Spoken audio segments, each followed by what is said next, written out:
Junior മാൻഡ്രേക്കിൻ്റെ പ്രതിമ ഏത് വീട്ടിൽ കൊണ്ടുവെക്കുന്നുവോ ആ വീട്ടിൽ ദുരന്തവും നാശവും ഉണ്ടാകും എന്നൊരു സിനിമയുണ്ടായിരുന്നു. ശ്രീ പിണറായി വിജയൻ ഇന്ന് കേരളത്തിൻ്റെ ജൂനിയർ മാൻഡ്രേക്കായി മാറിക്കൊണ്ടിരിക്കുകയാണ്. അദ്ദേഹം എവിടെ പോയി എന്ത് പറയുന്നുവോ അവിടെ ദുരന്തം ഉണ്ടാവുക.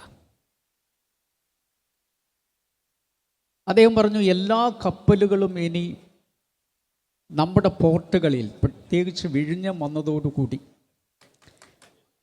മനോഹരമായി വന്നടിയും എന്ന് പറഞ്ഞ പിറ്റേ ദിവസം ഒരു കപ്പൽ മുങ്ങിപ്പോയിരിക്കുകയാണ്.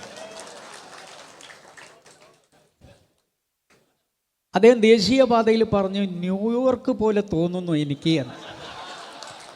പിറ്റേ ദിവസം തുർക്കിയിൽ ഭൂകമ്പമുണ്ടായ ഭൂമി പോലെ കൂരിയാട് ദേശീയപാത പൊളിഞ്ഞു വീണിരിക്കുകയാണ്. തള്ളൽ കൂടുന്തോറും റോഡിൻ്റെ വിള്ളൽ കൂടിക്കൊണ്ടേയിരിക്കുക. വിള്ളൽ നന്നായി കൂടിയപ്പോൾ ഇപ്പോൾ തള്ളൽ നിന്നിട്ടുണ്ട്. നമ്മുടെ ഈ തെരഞ്ഞെടുപ്പ് ഐക്യജനാധിപത്യ മുന്നണിയും ഇടതുപക്ഷവും തമ്മിലുള്ള പോരാട്ടമാണ്. ഈ ധൂർത്ത്, ഈ അഴിമതി, ഈ സ്വജനപക്ഷപാതം ഈ സംസ്ഥാനത്തിനെ തകർത്ത് തരിപ്പണമാക്കിയതിനെതിരെയുള്ള ജനവിധിയാണിത്. കുഞ്ഞാലിക്കുട്ടി സാഹിബ് പറഞ്ഞ പോലെ, പ്രിയപ്പെട്ട മാധ്യമ പ്രവർത്തകരെ, ഇത് ഐക്യജനാധിപത്യ മുന്നണിയാണ്. ഇവിടെ ഞങ്ങൾക്ക് വേറൊന്നും പ്രശ്നമല്ല. പിണറായി വിജയനെ താഴെ ഇറക്കുക എന്ന ഒറ്റ ലക്ഷ്യത്തോടു കൂടി പ്രവർത്തിക്കുന്ന ഒരു മുന്നണിയാണിത്. ജനങ്ങൾക്ക് മോചനം ആവശ്യമാണ്. നമുക്കറിയാം, വന്യമൃഗങ്ങൾ ഈ കൃഷിയിടങ്ങൾ തകർത്ത് തരിപ്പണമാക്കിയിട്ട് കാട്ടാനകൾ വന്ന് ആളുകളെ ചവിട്ടി കൊന്നിട്ട് ആന ഏതാണ് കുഴിയാന ഏതാണ് എന്നറിയാത്ത ഒരു വനവകുപ്പ് മന്ത്രിയാണ് നമ്മളിപ്പോഴും ഭരിച്ചുകൊണ്ടിരിക്കുന്നത്. അദ്ദേഹം ഈ സംഭവമൊക്കെ അറിഞ്ഞിട്ടുണ്ടോ എന്ന് ഞങ്ങൾക്കറിയില്ല. ഈ രാജ്യത്തെ എങ്ങോട്ട് കൊണ്ടുപോകുന്നു എന്നതിൻ്റെ ഏറ്റവും വലിയ നിദർശനമാണിത്. വെറും റീലുകളിൽ ജീവിക്കാമെന്ന് കരുതി ഇനി ഈ രാജ്യം വീണ്ടും നിങ്ങൾക്ക് അധികാരം തരുമെന്ന് വിശ്വസിക്കേണ്ട. ഇപ്പം 4 റീൽ എടുക്കാൻ പൊതുമരാമത്ത് വകുപ്പ് മന്ത്രിക്ക് വേണ്ടി ചെലവഴിച്ചത് 36 ലക്ഷം രൂപയാണ് പോലും. ഇത് എന്ത് റീലാണിത്? 36 ലക്ഷം രൂപ. അപ്പോൾ ദൂർത്തടിക്കാൻ എന്തെല്ലാം മാർഗങ്ങളുണ്ടോ അത് മുഴുവൻ. ആശാ വർക്കർമാരുടെ കാര്യം ഇവിടെ പറഞ്ഞില്ലേ? ആശാ വർക്കർമാർക്ക് 700 രൂപ അത് വേതനം കൊടുക്കും എന്ന് നിങ്ങൾ പ്രകടന പത്രികയിൽ പറഞ്ഞതാണ്. അതാണ് അവർ ചോദിക്കുന്നത്. അതിന് അവരെ രാജ്യദ്രോഹികളായി ചിത്രീകരിച്ചുകൊണ്ട് അവഹേളിച്ച്, എന്നിട്ടും അവരുടെ പോരാട്ടം അവർ നിർത്തിയിട്ടില്ല. ആര്യാടൻ ഷൗക്കത്ത് ഇവിടെ ജയിക്കേണ്ട ആവശ്യം ഏറ്റവും കൂടുതൽ ആശാ വർക്കർമാർക്കായിരിക്കും ഉണ്ടാവുക എന്ന് ഞാൻ വിശ്വസിക്കുന്നു.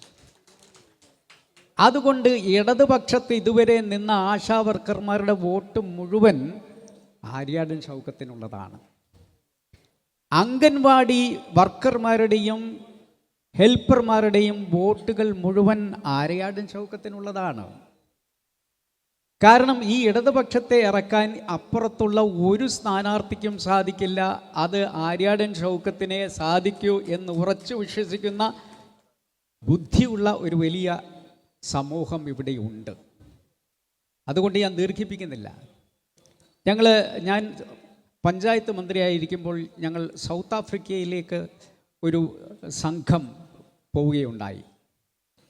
അന്ന് ഞാൻ LSGDയോട് ചോദിച്ചു, പ്രഗത്ഭരായ ഒരു മുനിസിപ്പൽ ചെയർമാൻമാരാരുണ്ട് നമുക്ക് സൗത്ത് ആഫ്രിക്കയിൽ കൂടെ കൊണ്ടുപോകാൻ? LSGD തന്ന പേരിൽ ഒന്നാമത്തെ പേര് ആര്യാടൻ ഷൗക്കത്തിൻ്റെതായിരുന്നു. അങ്ങനെ ഞങ്ങൾ ഒരുമിച്ച് സൗത്ത് ആഫ്രിക്കയിൽ പോയി. അവിടെയുള്ള തദ്ദേശ ഭരണ സംവിധാനത്തെക്കുറിച്ച് പഠിച്ച് തിരിച്ചു വന്നിട്ടുള്ള ഒരു വ്യക്തി കൂടിയാണ് അദ്ദേഹം. ഞാൻ നിയമസഭയിൽ ബഡ്ജറ്റ് പ്രസംഗത്തിന് തയ്യാറെടുക്കുമ്പോൾ ആദ്യം പോയി അതിനെക്കുറിച്ചുള്ള സംശയങ്ങൾ ദൂരീകരിച്ചിരുന്നത് ആര്യാടൻ മുഹമ്മദ് സാഹിബിൻ്റെ റൂമിൽ ചെന്നുകൊണ്ടാണ്. അത്രയും ആഴത്തിൽ വിവരമുണ്ടായിരുന്ന ഒരു നേതാവിൻ്റെ പ്രിയപ്പെട്ട പുത്രനാണ് ഇവിടെ മത്സരിക്കുന്ന ആര്യാടൻ ഷൗക്കത്ത്. പാലക്കാട് ഈ പറഞ്ഞ പോലെ തുടക്കത്തിൽ എന്തൊക്കെ പ്രശ്നങ്ങളായിരുന്നു. അവസാനം സ്ഥാനാർത്ഥി ഇല്ലാഞ്ഞിട്ട് നമ്മുടെ ഭാഗത്തു നിന്നുള്ള ഒരാളെ കൊണ്ടുപോയി മത്സരിപ്പിച്ച് ജയിക്കാമെന്ന് കരുതിയിട്ട് അവർക്ക് വീട്ടിൽ പോയിരിക്കേണ്ട അവസ്ഥയുണ്ടായില്ലേ?